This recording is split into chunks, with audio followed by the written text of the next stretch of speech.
allow us to Can you allow us to drive through? I can't because it will interrupt what is going on. Yes, of course. It will interrupt the mission. We assume it will interrupt, allow us to continue. You convene your meeting elsewhere, meet people elsewhere, but not using 1 minute.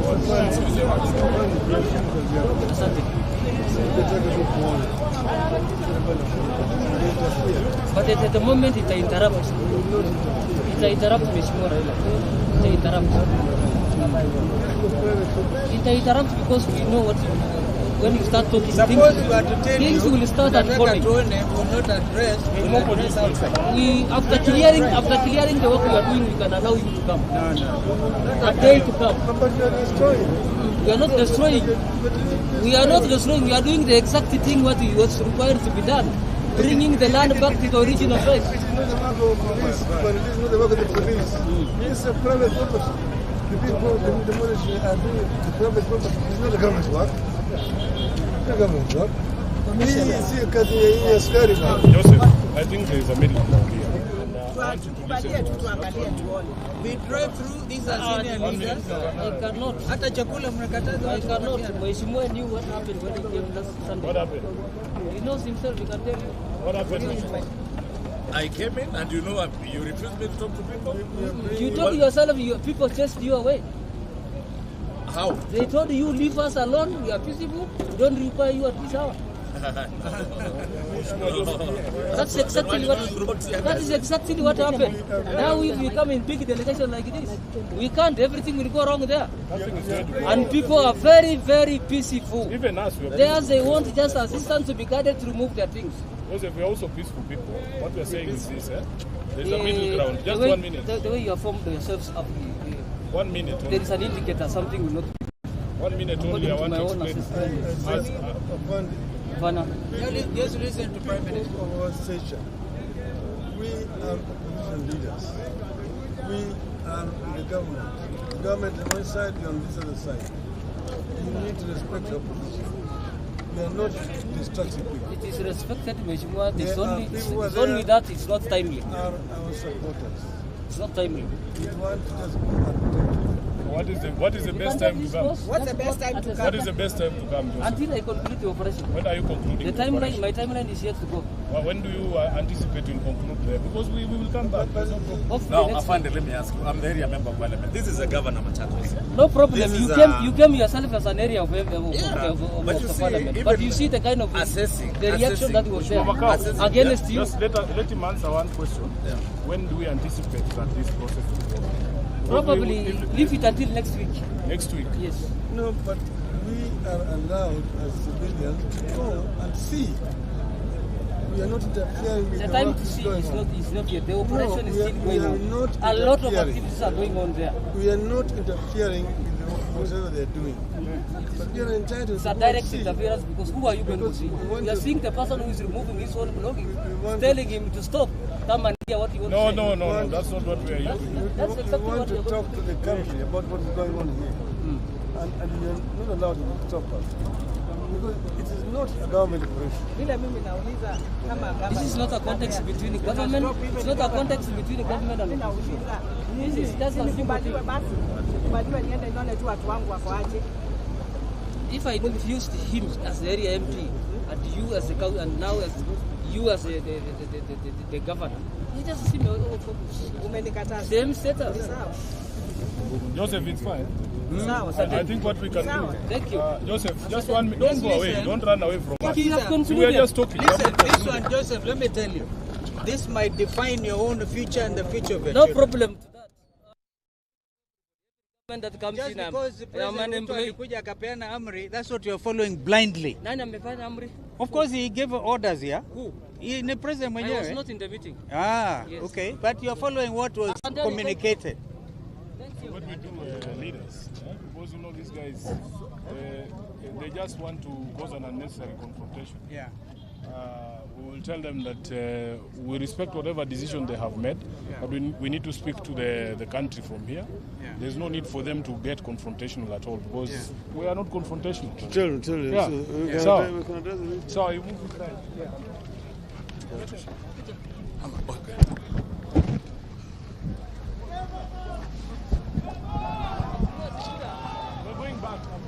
going back. There's no need for you to get confrontation. Okay? Thank you. Thank you, boss. Wapi watu wako watulie tu, si hatuna maneno. Just chukua tu.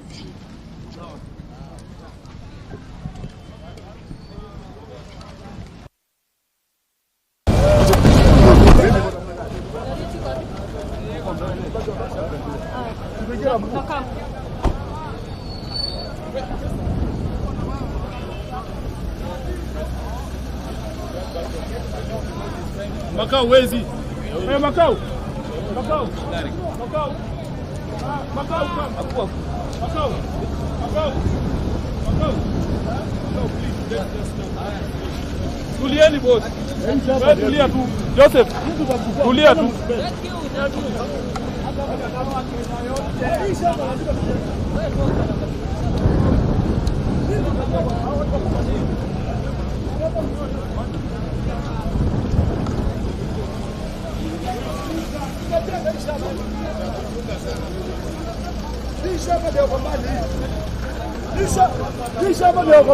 Hii tutajenga, mpenda msipende.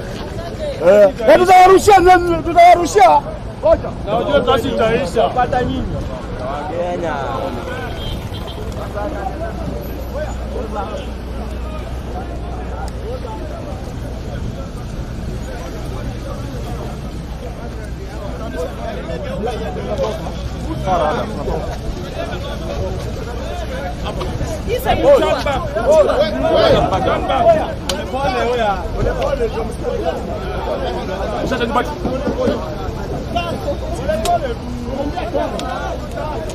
Mheshimiwa Makao, just go.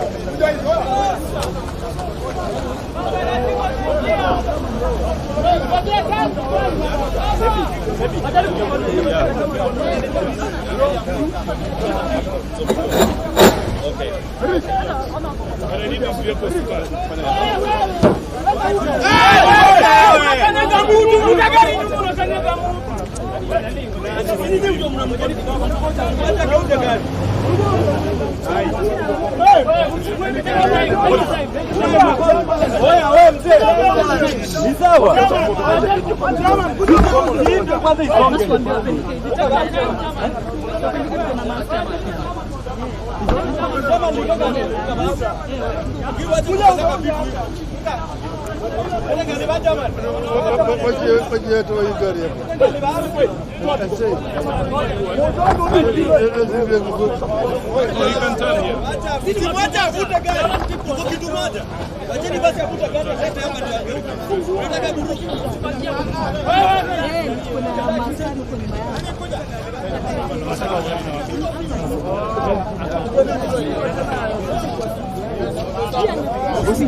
Papa, because of the background, yes.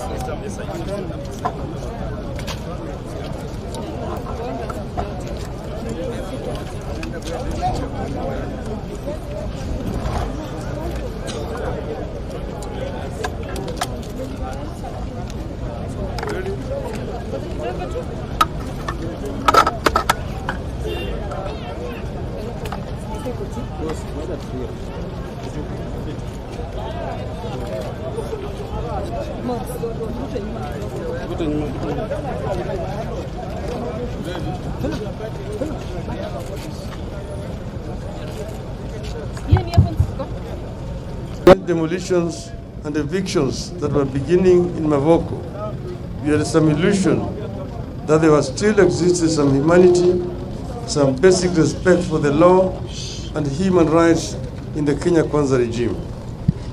We were holding on to the promise Mr. William Ruto made during the campaigns that the forceful evictions and demolition of dwellings would be a thing of the past.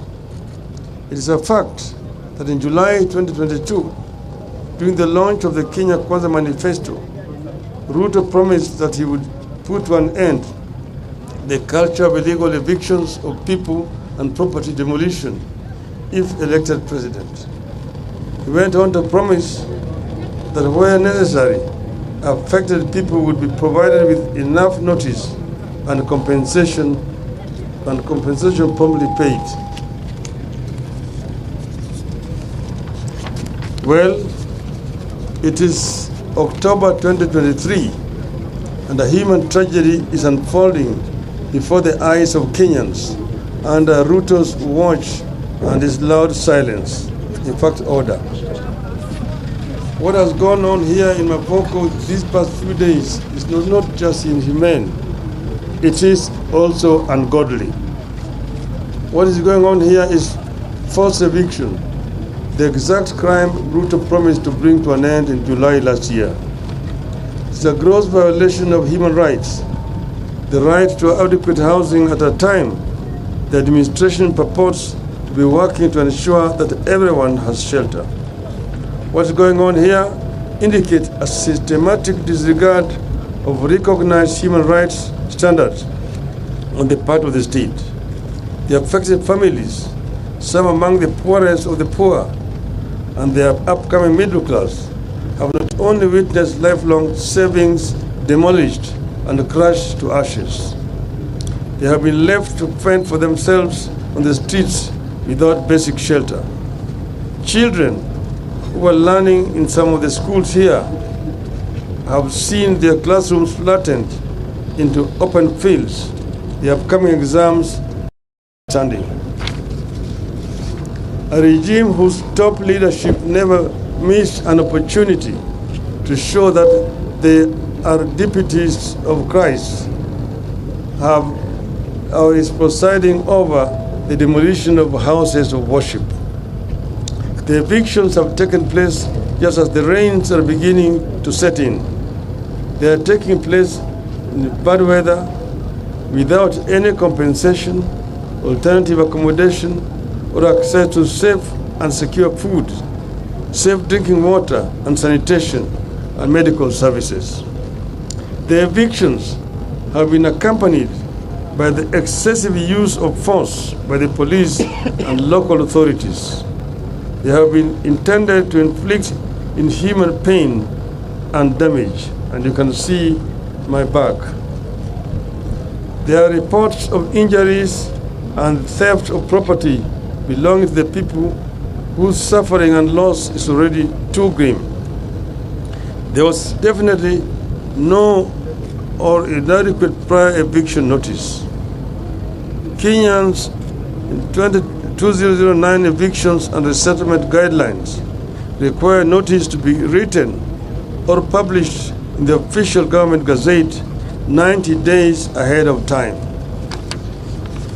Yet, within minutes of a court ruling, people have lost their homes and their livelihoods. People have been left homeless and destitute, without means of earning a livelihood and with no effective access to legal or other remedies. Nobody gave these people a chance to pursue further legal redress. Someone who seemed to have known how the court was going to rule stood ready to swing into action and inflict maximum pain on residents immediately the ruling was made. Above all, this destruction of life, lifelong savings of people has come at a time that Kenyans are struggling with extremely high taxes, high cost of living, and a collapsing Kenya shilling. Without compensation, those who have lost homes will certainly never be able to rebuild. People have suffered here because of failure of the state to control speculation in land, housing, and property. One thing that's being used against the opposition to the demolitions is that East African Portland Cement owns the land and the titles were fraudulent. We therefore demand investigations and accountability of everyone, private and public, involved in this. But secondly, know that know that Portland is majority owned by the government. The demolitions, were they necessary? Victims are Kenyans. Was there another solution? Government has always settled people everywhere. We even have a settlement fund to get people land. We had the case of Waitiki land in Likoni, which was resolved by the settlement fund to pay the owner and the unsettled squatters, and that was a private land. Why couldn't this matter be handled the same way? Was this a great and urgent use of the land where demolition was done that so greatly overweighed people's lives and savings? What is the urgent use that could not allow people time to move out by, say, next year? Are there personal interests riding on the guise of public interest? Does the East African Portland Cement understand that there are things people can do to fight back and even end its existence as a company? We are talking about people who most likely use the company's cement to construct houses, only for those same houses to be destroyed in the name of the same company. As a party, we, as Azimio, we can't let this continue to go on unchallenged. We are determined to ensure that cruel crime is answered for. Somebody will have to take the responsibility for this bestiality. The Kenya Kwanza administration must immediately halt any further demolitions. Must share with the victims and the country the immediate plans to pay compensation for the property that has been unlawfully destroyed and to find alternative settlement for the victims. This brutality will not go unchallenged. This brutality will have to be answered for and accounted for. If the government does not act, we will help the people to act. Azimio. Thank you. Tumeona tumekuja hapa kama wana Kenya na tena kama viongozi wa Azimio la Umoja One Kenya Coalition. Tumeona kwa runinga yale ambayo yalikuwa yanafanyika hapa. Wengine wetu wakiongozwa na kiongozi wetu hapa Mheshimiwa Kalonzo Musyoka walikuja hapa wakati mambo ilianza hapa. Walikuja pamoja na gavana wa Vinya wa hapa kaunti ya Machakos. Wakajaribu kushawishi watu ili wawe na moyo ya utu, wawache kuharibu mali ya watu ambao wanakaa hapa. Lakini yale yote ambayo waliyasema iliingia kwenye sikio ya fisi. Hakuna chochote, jamaa wameendelea kufanya kazi yao ya kubomoa. Mahakama ilitoa uamuzi siku ya Ijumaa. Na siku hiyo ya Ijumaa watu tayari walianza kufanya kubomoa manyumba hapa. Nani alijua ati uamuzi itakuwa namna gani? Walikuwa wameshajua tayari uamuzi itatoka vile ilitoka. Hii yenyewe inaonyesha kwamba mahakama zetu imeshikwa teke. Nilisema juzi ati mahakama na bunge letu wa kitaifa wameshikwa teke. Mateke wamepinya makende.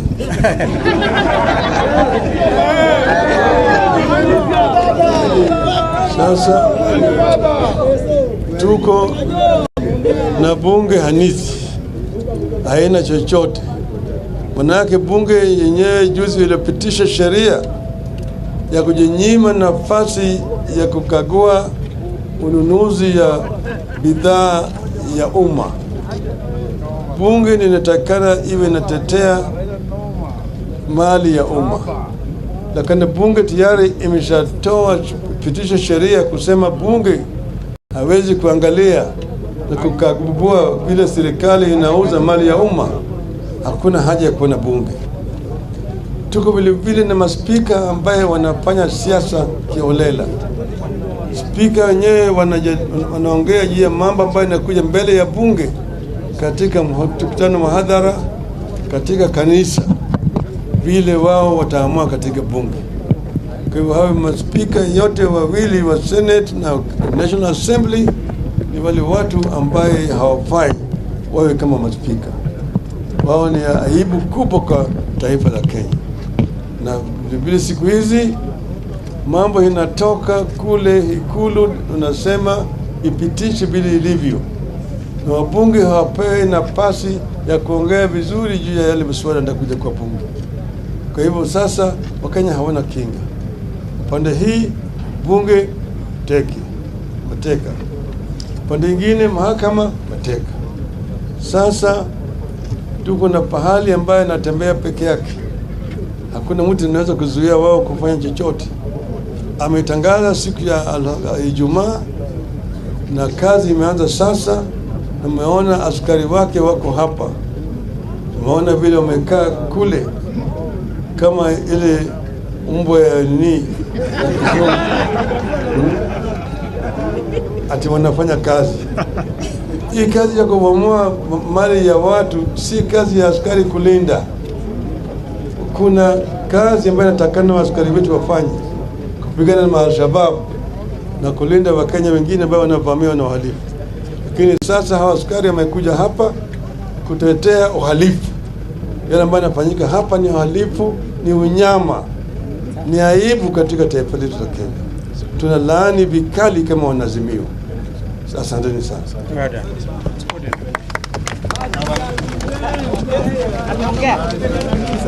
Boss ameongea.